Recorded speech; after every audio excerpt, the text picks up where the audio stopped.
Hola, ¿qué tal? ¿Cómo están? Soy la doctora Carmen Alegría.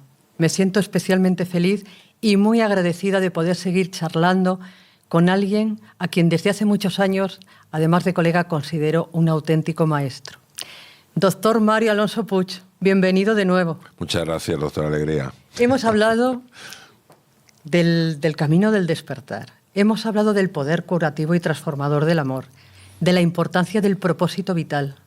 ¿Te parece si seguimos ahondando un poco en la meditación en la vida cotidiana? Sí, lo hace maravilloso. Yo te decía que podíamos hablar también de mindfulness, pero me gusta más la palabra meditación, porque meditar y medicina tienen la misma raíz, que yo creo que consiste en hacer lo que es adecuado para que las cosas sean. ¿Por qué nos cuesta tanto introducir la meditación en la vida cotidiana? Bueno, primero vamos a distinguir lo que es la meditación del mindfulness. Perfecto. La meditación es un concepto más amplio. El mindfulness, que quiere decir la mente plenamente presente, es una palabra inglesa que de alguna manera hace referencia a una serie de prácticas muy conocidas ya a raíz de los estudios, sobre todo el grupo de Jon Kabat-Zinn, el MBSR, Mindfulness Based Stress Reduction, la utilización del mindfulness para reducción del estrés. Entonces la meditación lo que invita es a hacer dos cosas que en sánscrito se llaman shamatha y vipassana. Shamatha es aquietar la mente y vipassana es ver lo que hay más allá. Entonces, ¿por qué nos cuesta tanto aquietar la mente? Porque tenemos una jaula de grillos tremenda en la cabeza. Los pensamientos nos bombardean. Es como un ruido incesante que nos acompaña durante el día, que nos acompaña muchas veces durante la noche, que no nos deja descansar, ¿no? Y nos hemos acostumbrado tanto a ese ruido mental que creemos que define lo que somos, y al final hasta el propio Descartes, el padre del racionalismo, filósofo del siglo XVII, decía cogito ergo sum, pienso luego existo. Él consideraba que su existencia la definía su pensamiento. O sea, llega un momento en que nos hemos identificado con el pensamiento. Yo soy lo que pienso. No, tú no eres lo que piensas. Tú tienes pensamientos, tú tienes sentimientos, tú dices cosas, haces cosas. Tú eres mucho más que eso. Entonces, ¿qué ocurre? Que en el momento en el que aquietas la mente y te quedas sin pensamientos, acabas de salir de tu zona de confort.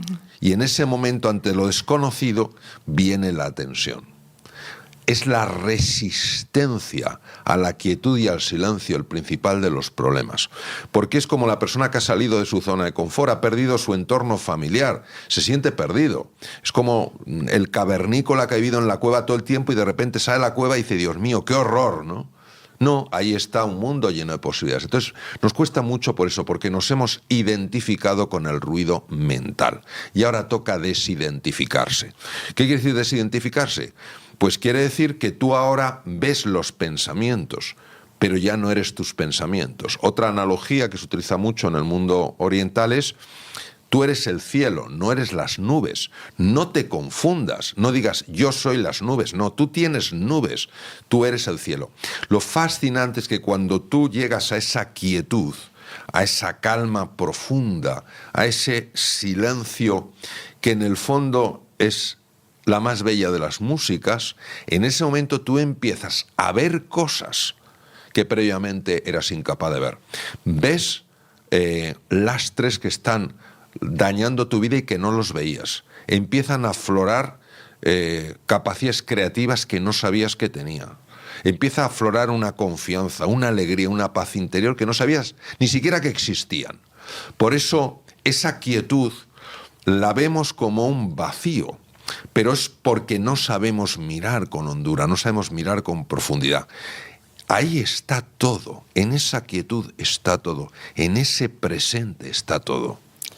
Sí, fíjate que te escucho y me parece apasionante, pero no sé si a ti te pasa, pero siempre al empezar, o al menos yo recuerdo cuando yo comencé a meditar, que me pasaba que justamente cuanto más me empeñaba yo en aquietar la mente, en tener en cuenta la diferencia entre las nubes y el cielo, más se me encendían los loros y los grillos en mi jaula y parecía que había más ruido y como que aparecían más pensamientos. Claro, no sé si a pero ti te pasa. pero eso es lógico, porque la estrategia es errónea.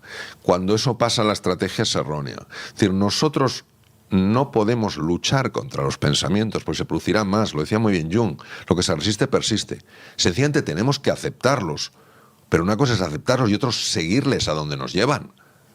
sea, yo puedo invitar, lo decía muy bien Rumi en Casa de Huésped, yo puedo invitar a que entre un huésped no querido, pero no tengo que hacer lo que él me diga que haga. Una cosa es invitar y otra cosa es seguir. Entonces aparecen los pensamientos, tú no te enfadas, mira, estoy pensando en lo que comeré hoy, mira, pero no te enfadas. Lo que haces es no les prestas atención. Tú llevas tu atención a lo que está ocurriendo aquí y ahora, a tu cuerpo, a tu respiración, a eso, y entonces te vas desapegando de los pensamientos. Pero no intentas bloquearlos. Los pensamientos van a ir desapareciendo porque les falta la energía. ¿Cuál es la energía? Tu atención.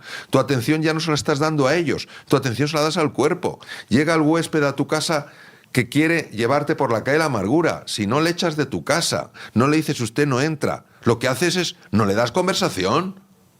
Y entonces el huésped hay un momento que dice, no me da conversación, no ha caído en la trampa, pues me largo. Me largo. Y eso es lo que ocurre.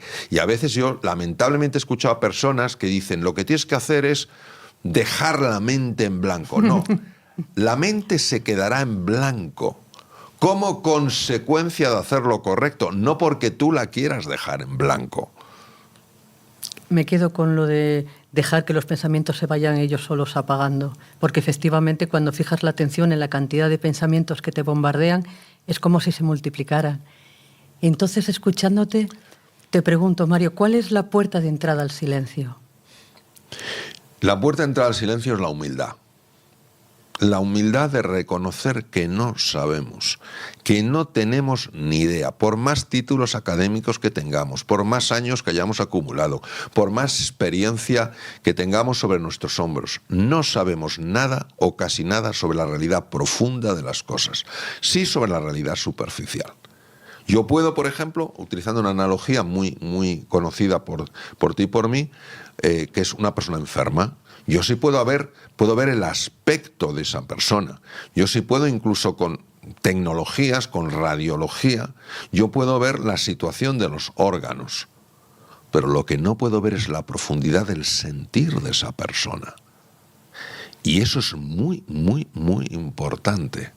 Porque afectando a su sentir puedo afectar a sus órganos y a su propia fisiología. Entonces, tenemos que reconocer nuestra ignorancia. Y si uno reconoce su ignorancia, reconoce su necesidad de ser enseñado. Esto es lo fundamental en la meditación, que tú entres con la disposición de que aquello que necesites conocer te sea revelado. Por tanto, renuncias a toda capacidad de control. El cirujano no puede renunciar a la capacidad de controlar una hemorragia, porque se muere el enfermo. Pero el cirujano sí tiene que renunciar a creer que él o ella saben lo que el enfermo siente. Tiene que dejarse asesorar. Oiga, ¿usted cómo está viviendo esta enfermedad? ¿Cómo está viviendo esta situación? Soy todo presencia. Y en ese momento, cuando la persona te dice y comparte contigo, en ese momento vas saliendo de tu ignorancia. Entonces, hay que entrar, como dice mi maestro Mathieu Ricard, hay que entrar en la meditación con mente de principiante. Mathieu tiene más de 10.000 horas de meditación en el cuerpo. Está considerado probablemente el número 1 del mundo en capacidad de producir cambios físicos, fisiológicos a través de la meditación. Tú hablas con él y es de una humildad increíble. Y dice, beginner's mind, la mente del principiante. Entonces la mente del principiante no es la mente del experto. No importa los años que tengas, nadie tiene probablemente tanta experiencia como Mathieu Ricard en el mundo. Y sigue entrando en la meditación como un principiante. Claro, recibe lo que recibe alguien abierto. Recibe lo que recibe alguien que no está ofreciendo resistencia, que no está poniendo el ego delante de la experiencia. Mathieu Ricard es el que se hizo famoso en un estudio, no sé si era en Harvard, que estaban estudiando la felicidad y apareció como la persona más feliz del mundo. Sí, eso no le gusta mucho a Mathieu. Él apareció en la portada del Time. Los estudios lo estaba haciendo en el Instituto Weizmann en Madison, en Wisconsin, en la Universidad de Wisconsin.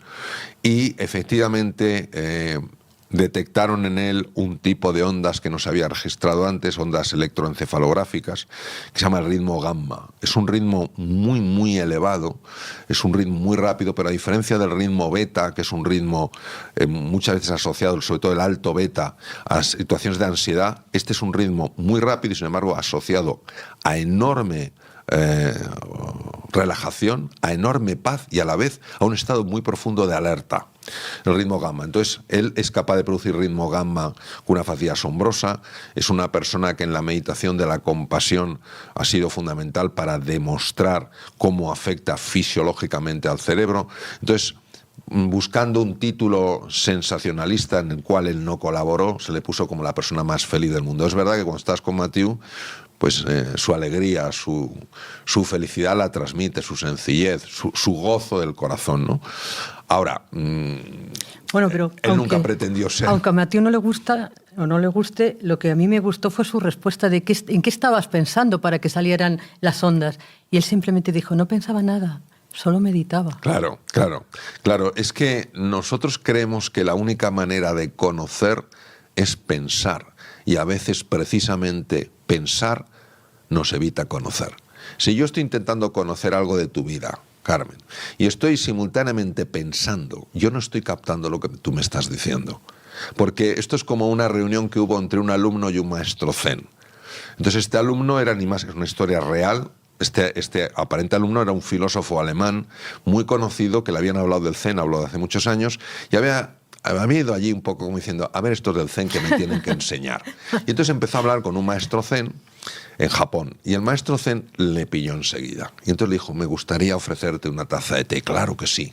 Entonces le pone la taza de té y empieza a servirle. Esto es una historia real, luego se han dibujado incluso cómics, pero la historia es real. Entonces empieza a poner té, y el otro ve que el té sigue subiendo y empieza a desbordarse. Y le dice, maestro, tú serás muy maestro, pero no te das cuenta que estás desbordando la taza. Y el maestro de Zen le dijo, claro, es imposible que entre algo nuevo en tu mente si primero no la vacías. Que le decía que tenía su taza mental hasta arriba, ¿cómo va a entrar algo? Entonces, en ese momento este filósofo alemán que lo publicó, dejó caer su ego, su arrogancia, su yo lo sé todo, y se dejó asesorar. Y se pasó 3 años con ese maestro. Qué fantástico que nos recuerdes la importancia de soltar, la importancia de entender que lo que tú siempre dices, no se llenan las cosas con el tener, sino con el ser. Si te das cuenta, da igual que estemos hablando del propósito vital, del amor, del despertar, siempre volvemos a la importancia de mirar dentro. Pero, ¿por qué nos parece que siempre tenemos al inconsciente en contra nuestra?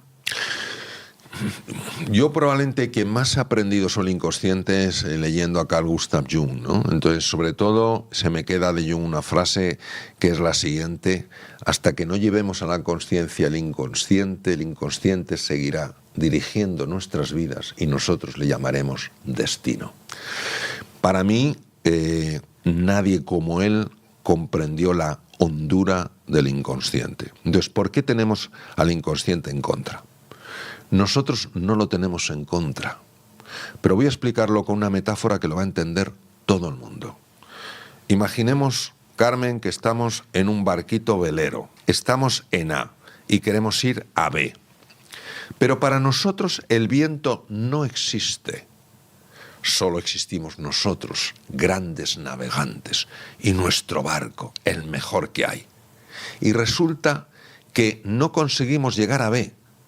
Decimos, el destino no era llegar a B. No has llegado a B por el viento.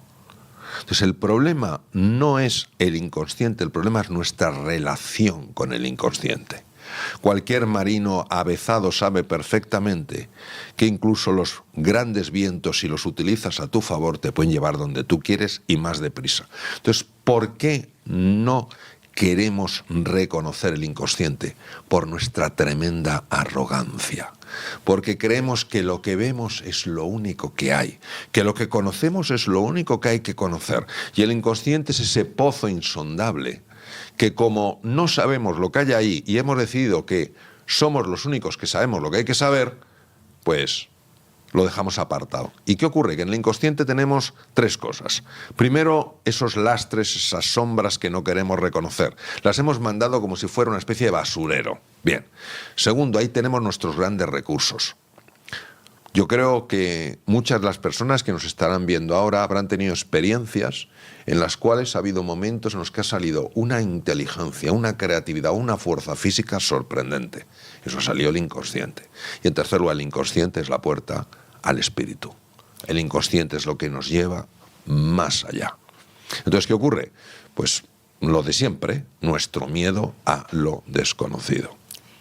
Ese que tanto se asusta, el miedo a lo desconocido, y el que tanto controla nuestra mente pensando que somos expertos, como tú decías, expertos en casi todo, y nos falta la humildad de reconocer esto no lo sé.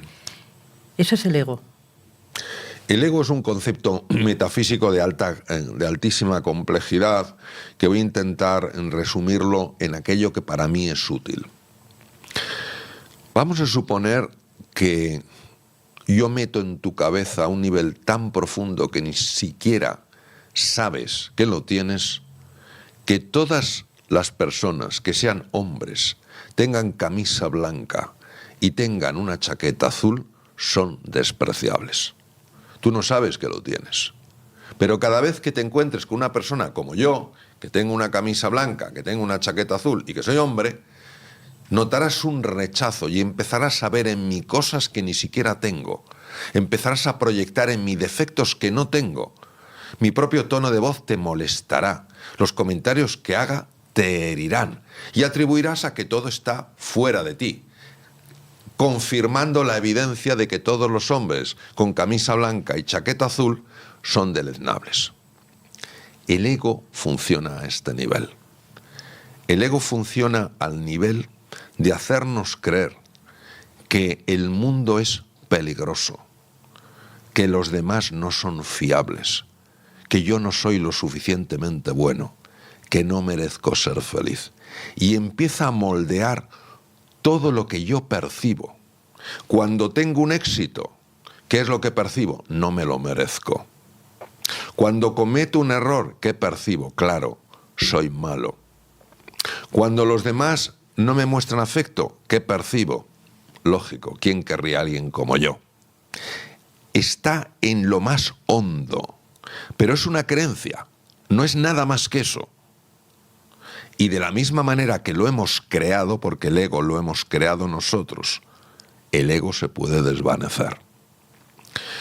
Y es un trabajo que nos lleva toda la vida, donde no es que quieras matar al ego, sencillamente quieres que ese ego no sea lo que domine tu vida. Sabes que lo tienes, sabes que se intentará colar, sabes que intentará hacer que una persona que piense distinto a como piensas tú, o que tenga una cultura distinta, querrá que lo veas como distante, lo reconocerás y entonces decidirás que eres una persona libre. Porque la persona libre es la que elige cómo quiere responder. La talla de un ser humano, ¿dónde se ve? En las decisiones que toma en los momentos más difíciles. Y ahí es cuando uno se da cuenta que la libertad es una conquista diaria. Entonces, el ego va haciéndose más transparente, con lo cual lo que empiezas a hacer ya no es proyectar esa creencia en el mundo, en los demás, en ti misma, sino que empiezas a irradiar desde tu esencia. Entonces, irradias alegría, irradias serenidad, irradias paz, irradias voluntad de encuentro, irradias amor, irradias perdón. Esto es importante saberlo porque hay mucha confusión, ya que el lenguaje, cuando hablamos de términos metafísicos, se nos queda corto. Entonces hay muchas personas que dicen, no, tú tienes que tener el ego para salir adelante. Vamos a ver.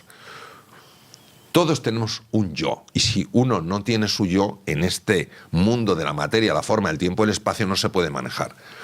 Pero una cosa es que tengas un yo y otra cosa que ese yo esté identificado exclusivamente con el ego. Uso una metáfora muy antigua. Una cosa es que como ola tengas una forma y otra cosa es que te identifiques solo con la forma y que te olvides de que en el fondo eres océano. Porque entonces, ¿qué va a ocurrir? Que vas a entrar en competición, en rivalidad con todas las olas. Oh, esa es más grande que yo, no me gusta. Esa es más pequeña, ah, qué importante soy. Esa tiene más espuma, qué desgraciada. Esa tiene menos, pobrecita. Pero en el momento en que te reconoces como compartiendo la misma esencia, sí son diferentes. Las hay con más espuma, las hay con menos, las hay más altas, las hay más bajas, pero no las ves distantes. Y entonces, al encontrarte con ellas y recuperar el sentido de la unidad, en ese momento tú puedes ser una ola feliz. Antes eras una ola asustada. Asustada porque, primero, porque te ibas a morir. Al darte cuenta que eres océano, sabes que siempre vas a vivir. En segundo lugar, asustada porque ibas a encontrarte con una rival. No, te acabas de encontrar que te has encontrado con una ola hermana. Uy, esto cambia mucho. Qué bonito, me encanta la metáfora del mar porque hay veces que efectivamente nos acercamos a la meditación con miedo, sin darnos cuenta de que si nos olvidamos un poco de ese yo tirano que es el que nos ancla en el sufrimiento y abrazamos todo lo demás, como tú dices, nos dejamos llevar con confianza hacia la revelación de lo que aparentemente no se ve. Yo estoy convencida de que estaríamos aquí de una forma mucho más sencilla, mucho más feliz, mucho más útil para los demás y comprendiendo, como tú siempre transmites, que no tenemos que mirar a los otros distantes, sino cercanos. Me quedo con eso y como siempre se me hace tan corto charlar contigo, te invito para seguir charlando en un próximo vídeo. ¿Qué te parece? Maravilloso. Gracias, pues Carmen. gracias, como siempre, de corazón. Gracias por estar viendo este vídeo. Ojalá te esté gustando y, sobre todo, lo más importante, que te esté sirviendo. Si es así, te pediría que le des un like al vídeo y le des al botón de suscripción en el canal de YouTube para que así pueda seguir creando contenidos de calidad. Muchas gracias.